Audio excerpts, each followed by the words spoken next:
Hello friends, நம்ம favourite சீரியலில் அடுத்து என்ன சுவாரஸ்யமாக நடக்குதுன்னு பார்க்குறீங்க. நம்ம இலக்கியா இருக்காங்க இல்லையா, அவங்க வந்துக்கிட்டு நேர்மைக்காக தான் போராடிட்டு இருந்தாங்க. அவங்களுக்கு எப்படியாச்சும் கௌதம்க்கு நல்ல ஒரு மதிப்பு கிடைக்கணும் இந்த சொசைட்டியில், அவங்களுக்கு ஒரு நல்ல மரியாதை இருக்கணும் அப்படின்ற ஒரே காரணத்துக்காக, அவங்களுடைய மரியாதை கிடைக்கணுன்றதுக்காக ரொம்பவே போராடிட்டு இருக்காங்க. எப்படியாச்சும் எஸ்எஸ்கே ஒரு நல்ல ஆளாக திருத்தி, அதுக்கப்புறமா எஸ்எஸ்கே தான் அவங்களுடைய அப்பா அப்படின்னு சொன்னால் அதில் ஒரு பெருமையும் இருக்குது, ஒரு கெத்தும் இருக்குது அப்படின்னு சொல்லிட்டு நம்ம இலக்கியா வந்துட்டு நினைக்கிறாங்க.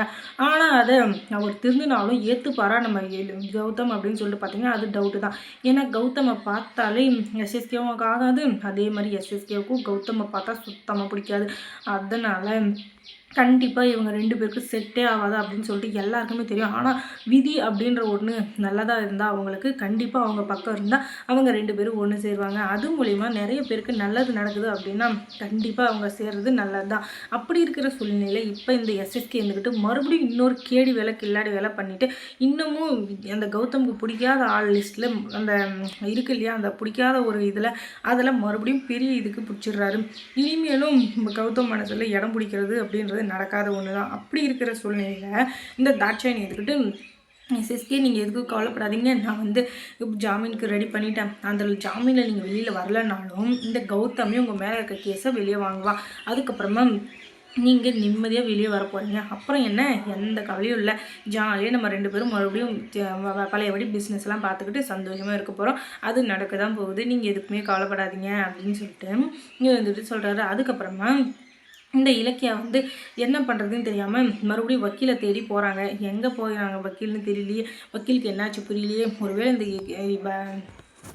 ஒருவேளை இந்த தாட்சாயணி தான் ஏதாச்சும் பண்ணியிருப்பாளோ, இவன் மேலே எனக்கு டவுட்டாக இருக்குது. ஏன்னா இப்போ கூட கிரிமினல் இருக்கால அந்த அஞ்சலி, அவனும் சேர்ந்துக்கிட்டு என்னென்ன பிளான் பண்ணுறாளுங்கன்னு தெரியல, ஒன்றும் புரியல. இவங்களோட வேலையாக தான் இருக்குமோ அப்படின்னு சொல்லிட்டு இவர் இருந்துக்கிட்டு சரி என்ன தான் நடக்குது அப்படின்ட்டு இவங்களும் கிளம்புறாங்க. அதுக்கப்புறமா திடீர்னு ஒரு வண்டி வேகமாக வருது.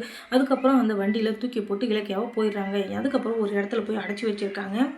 அவங்க எங்கே இருக்காங்க எப்படி இருக்காங்கன்னு தெரியல, அவங்க மயக்கத்தில் இருக்காங்க. அதுக்கப்புறமா அவங்களுக்கு கொஞ்சம் கொஞ்சமாக மயக்கம் தெளிஞ்சு வருது. அந்த நேரத்தில் யாரும் ஒரு அடியால் இருந்துக்கிட்டு ஃபோன் பண்ணுறான். யாருக்கு அப்படின்னு சொல்லிட்டு பார்த்தீங்கன்னா தாட்சாயணிக்கும் பைரவிக்கு தான். அதுக்கப்புறமா நல்லபடியாக அவங்கள கடத்திட்டோம் மேடம், நீங்கள் எதுக்கும் கவலைப்படாதீங்க, ஒருவேளை உங்களுக்கு டவுட் இருந்தால் நான் கால் பண்ணுறேன், அதில் பார்த்துட்டு நீங்கள் இவங்க தான் அப்படின்றத கன்ஃபார்ம் பண்ணிங்கன்னா அதுக்கப்புறம் எங்களுக்கு கொஞ்சம் நிம்மதியாக இருக்கும். இல்லைனா நாங்கள் வேறு யாராச்சும் கடத்திட்டோமோ அப்படின்னு சொல்லிட்டு நாங்களும் சரி நீங்களும் சரி ஒரு பதட்டத்தில் இருப்பீங்களா, அதுக்காக தான் அப்படின்னு சொல்ல சரிப்பா அப்படின்ட்டு அந்த ஃபோட்டோ அனுப்பு அப்படின்ட்டு கேட்குறாங்க. அதுக்கப்புறமா பார்த்தா அது இலக்கியா தான். நல்ல வேலை செஞ்சீங்கடா, நல்ல வேலை செஞ்சீங்க, எங்கே இதுக்கு முன்னே பண்ண மாதிரி சொதப்பிட்டீங்களோன்னு நினச்சேன், பரவாயில்ல இன்றைக்கி கொஞ்சம் சுதாரணமாக இருந்துக்கிட்டு எப்படியும் அந்த இலக்கியாவை கடத்திட்டு வந்தீங்க, அது வெரி நல்லது. ஆனால் அதுக்காக உங்களுக்கு ஃபுல் கிரெடிட்ஸ் எல்லாம் கொடுக்க முடியாது. அவள் பத்திரமா இருக்கணும். எஸ்எஸ்கே வெளியே வர்ற வரைக்கும் அவள் நம்ம கஸ்டடியில் தான் இருக்கணும். அதை விட்டு அவள் போயிட்டா அதுக்கப்புறம் உங்களை ஒருத்தனை கூட உயிரோட ஒரு மடத்தை தொடச்சி கட்டிடுவோம் அப்படின்னு சொல்லி இவங்க சொல்ல சரிங்க மேடம் எதுக்கும் கொல்லப்படாதீங்க அப்படின்னு சொல்ல சரி நீங்கள் அங்கேயே இருங்க, அவகிட்ட கொஞ்சம் டீலிங் இருக்குது பேச வேண்டியது, அந்த டீலிங்கை முடிச்சுட்டு அதுக்கப்புறமா அடுத்து என்ன பண்ணலான்னு பார்க்கலாம் அப்படின்னு சொல்லிட்டு நாங்கள் கிளம்பி வரோம் அப்படின்னு சொல்லிட்டு இந்த பைரவியும் அந்த தாட்சாயணியும் கிளம்பி வராங்க. கூடவே அஞ்சலி கார்த்தி எல்லாம் வராங்க. வந்தவங்க சும்மா இருப்பாங்களா, நெசன்னு ஏதாச்சும் ஒன்று பேசிக்கினே இருக்காங்க. அதுவும் இல்லாமல் அவங்க வாயில் ஏதாச்சும் ஒன்று வாங்கி கட்டிக்கணும்ல, அதுக்காக ஏதாவது ஒன்று பேசினுக்கிறாங்க. இப்போ என்ன இலக்கியா, இடம்லாம் ரொம்ப வசதியாக இருக்கா, சௌகரியமாக இருக்கா, இதெல்லாம் எது கேட்குறேன்னா நீ எவ்வளோ ஆட்டம் ஆடின, அந்த ஆட்டத்துக்கெல்லாம் உனக்கு முடிவு கட்ட வேணாம், அதனால தான் இப்போ இன்னும் ஒரு திருப்பத்தீட்டை வச்சு நான் எஸ்எஸ்கேவை வெளியே எடுக்க போகிறேன். அது எப்படின்னு பார்க்குறேன்.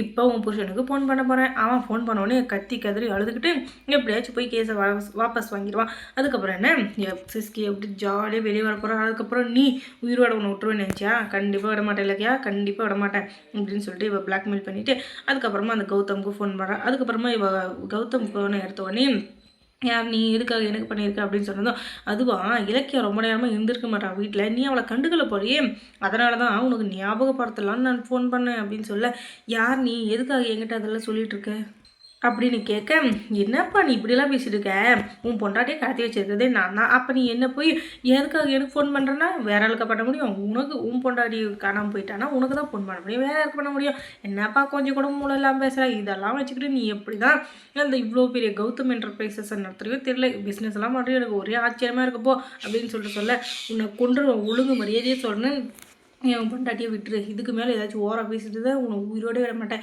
இலக்கியா மேலே ஒரு கீறல் பட்டாலும் அதுக்கு நீ பதில் சொல்லி ஆகணும். அதுக்கப்புறம் நான் சும்மாவே விட மாட்டேன் பார்த்துக்கோ அப்படின்னு சொல்லிட்டு சொல்ல, நீ என்ன அதான் பண்ணாலும் சரி அதை பற்றி நான் கவலைப்பட மாட்டேன்.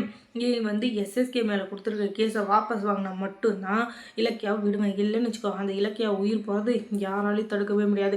அவளை இப்படி வச்சிருப்பேன்னு நினைக்காத. கண்டிப்பாக நான் ஏதாச்சும் ஒன்று செய்வேன். அதுக்கு எஸ்எஸ்கே வெளியே வரணும். எஸ்எஸ்கே மட்டும் வெளியே வரல, அதுக்கப்புறம் நான் நினச்சதை நடத்தி காட்டுறோம் அப்படின்னு சொல்லிட்டு இவங்க பயங்கரமாக பேசிகிட்டு இருக்காங்க. அதுக்கப்புறம் இலக்கியா சீரியலில் என்ன சுவாரஸ்யமாக நடந்திருக்கும் நீங்கள் தெரிஞ்சுக்கணுன்னா நம்ம சேனலை சப்ஸ்கிரைப் பண்ணுங்கள். அதோட பக்கத்தில் இருக்க அந்த பெல் ஐக்கானையும் கொஞ்சம் கிளிக் பண்ணுங்கள். தொடர்ந்து இந்த சேனலுக்கு சப்போர்ட் கொடுங்க. தேங்க்ஸ் ஃபார் வாட்சிங்.